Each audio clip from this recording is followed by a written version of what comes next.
You know, when we hear the word migration, our minds usually jump to a pretty specific image, right? A desperate journey, a fight for survival. But what if the biggest migration story happening right now isn't about fleeing danger at all? What if it's about a search for something way more elusive? A search for oneself. Let's dig into this new kind of journey. So, on the one hand, you've got the classic story we all know. People running from things that are immediate, life-threatening dangers. But then there's this other story. It's quieter and honestly maybe a lot more profound. It's about a migration driven not by what someone is running from, but by who they are desperately trying to become. And that's the story we need to understand today. Okay, so this brings us to our first big idea. The new face of migration. We're talking about a shift away from pure survival and toward a search for purpose. I mean, who is this new migrant? Why would someone who has food, has a roof over their head, choose to leave everything and everyone they've ever known behind? Well, the answer seems to lie in what some are calling a crisis of meaning. And to really get this, we have to look past the usual headlines about economics and borders. We've got to dig into the kind of personal, existential reasons that just don't get talked about. This profile, it's probably not what you're expecting. We're not talking about the absolute poorest. We're talking about the educated middle class. You know, professionals, artists, tech workers. People with jobs, but their careers have hit a brick wall. They look 5, 10 years into their future at home and just see nothing. That promise we were all told, work hard, play by the rules, and you'll get ahead. For them, it feels like a total lie. The social contract just feels broken.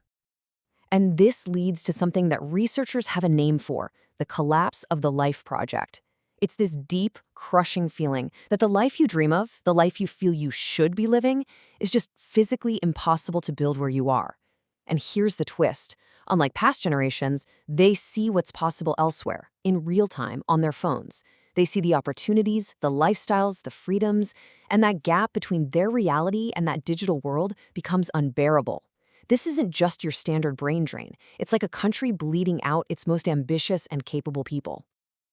At the very heart of this is a psychological state called existential insufficiency. Think about it like this. Your physical body is stuck in one city, one country. But your mind, your identity, the person you've become through online communities and global culture, already lives somewhere else entirely.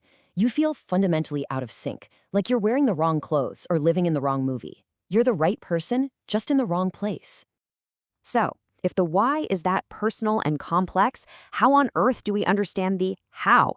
How do we map this? Well, that brings us to a really powerful new way of seeing things, looking at the world as a giant network. This is a game changer. So let me just pose a question here, a kind of radical thought. What if we've been looking at this all wrong? What if this new migration isn't really about moving from country A to country B anymore? And that question leads us right to something called nodal migration theory. Now, stick with me here. The idea from Dr. Velez Mendoza is that each of us is a conscious node.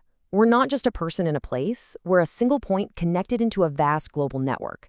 And migration? Well, that's just the act of you, the node, trying to unplug from a bad connection and find a better position in that network, a place where your links to work, identity, and a sense of purpose can actually thrive. This quote really just says it all, doesn't it? The driving force isn't an empty stomach, it's a feeling in your soul. It's this desperate, urgent search for a place where who you are on the inside finally matches your reality on the outside. Let's really run with this idea. Imagine your country isn't a place on a map, but more like a social circuit board. And on that board, the connection between, say, talent and opportunity is corroded and broken. Or the wire from hard work to a dignified life is fried. You don't stay there and try to fix the whole board yourself. You just unplug. You go looking for a new network where the connections actually work. Okay, so this all might sound pretty philosophical, but it has some very real, very practical results. And that brings us to section 4, hacking the system.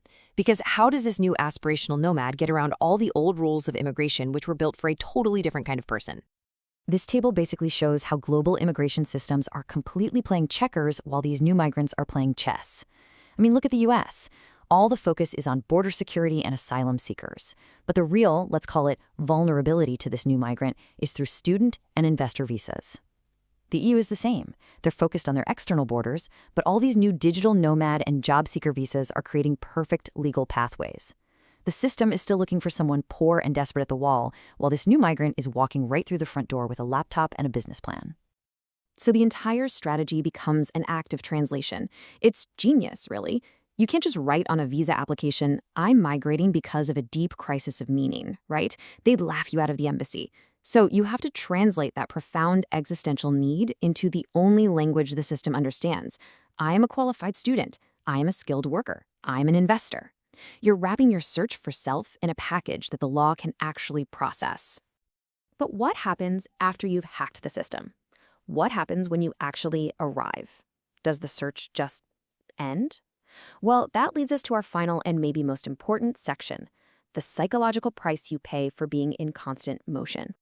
And what we start to see is this powerful, self-perpetuating cycle. First, the very act of moving, of reinventing yourself in a new place, it changes you. The person who lands in Berlin is simply not the same person who left Bogota.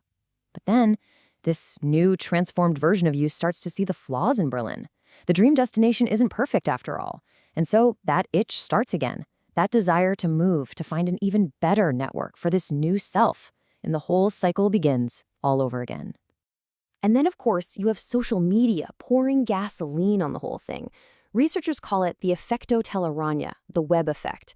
You see these idealized, picture-perfect success stories online. They don't just tell a story, they create a kind of social contagion. They infect people back in the home network with that same aspirational virus, seducing them into starting their own journey and making the web bigger and bigger.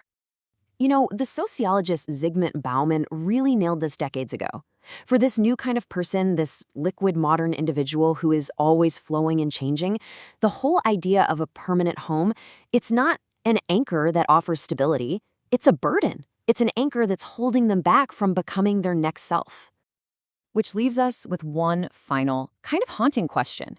If the whole point of your journey is to constantly transform yourself, is finding a permanent home even possible? I mean, if you're always moving to become someone else, will you ever find a place where you're finally content with the person you already are? It's a really profound dilemma, and it sits right at the heart of our strange, hyper-connected modern world.